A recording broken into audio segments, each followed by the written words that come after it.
We can give $2 trillion to Afghanistan on a failed war and bring them to America as refugees. The migrants, the asylum, the refugee, they come as refugees. They come getting all America has to offer to the social justice priorities. So we want refugee status for these Haitians. The president was killed a few months ago, and the prime minister is the suspect in the case. There's no functional government in Haiti. So send them back after the earthquake, already in crisis. It's around the crisis. People have not been there for long time. Some people in Brazil 3 or 4 years trying to get to America. Because of the lack of economic opportunities in Haiti, because of the instability in our political,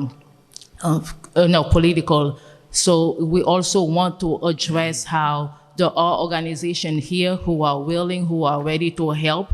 And so if the Haitian migrants get the opportunity to come and seek asylum, we will be here. We are here. We want to help. Give us the opportunity to help, and they will not be a burden to the United States.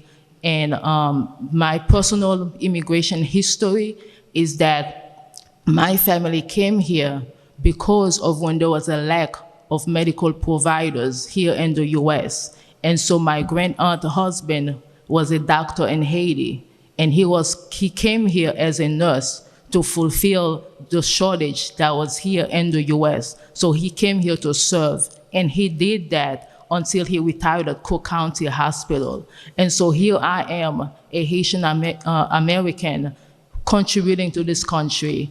I have my son here, Wisdom, James Wisdom, and we are a loving family. We are respectful people. We are hard workers, and we are just looking for a chance to live the life that every human being should live. We want the migrants, to be given the opportunity to be COVID tested, as well as given the vaccine. It's been reported that we have millions of vaccines that are set to go to waste.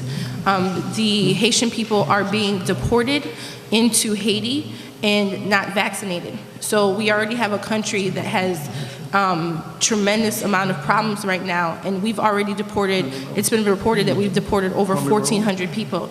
Imagine deporting 1,400 people, and if they had COVID, and now that's been released into the Haitian country.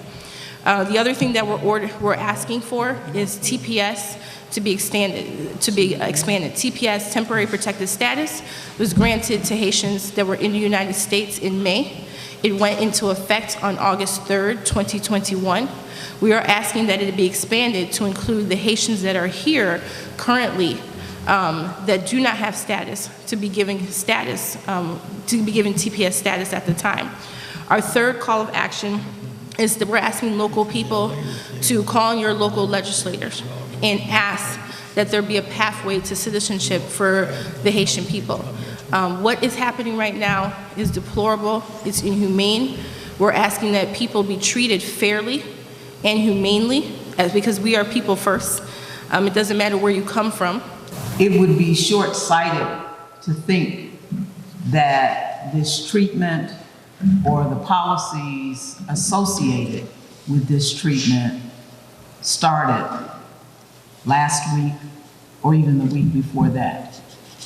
These policies, this treatment, and the disregard with which we've seen the Haitian people treated is rooted in the peculiar institution that we refer to as slavery and our marred history with race relations in the United States.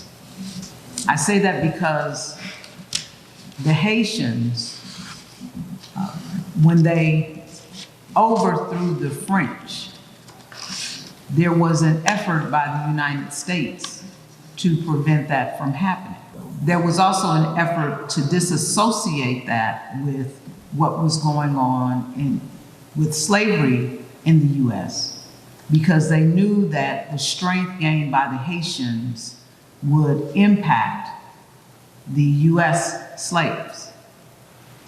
And so when you look at that history, you understand all of the things that have happened since then, from the taking of fertilizer to the treatment, and I would say the disparate treatment in the Haitians who have attempted to seek asylum here because of weather events, because of dictatorships, because of political asylum seeking, because of all of the things that leave that nation in abject poverty. Yet we find it in our collective governmental will to take in everyone else except the Haitians. And so we're simply saying that it is time for America to pay a debt that is owed to the Haitians. This isn't about giving foreign aid, although that's important. This is about what is owed to a country that has been taken from over the course of centuries. It starts with a congressional hearing. It starts with accountability in the executive branch. And it starts with ensuring that the immigration policy that is practiced by this country is applied in an even-handed way.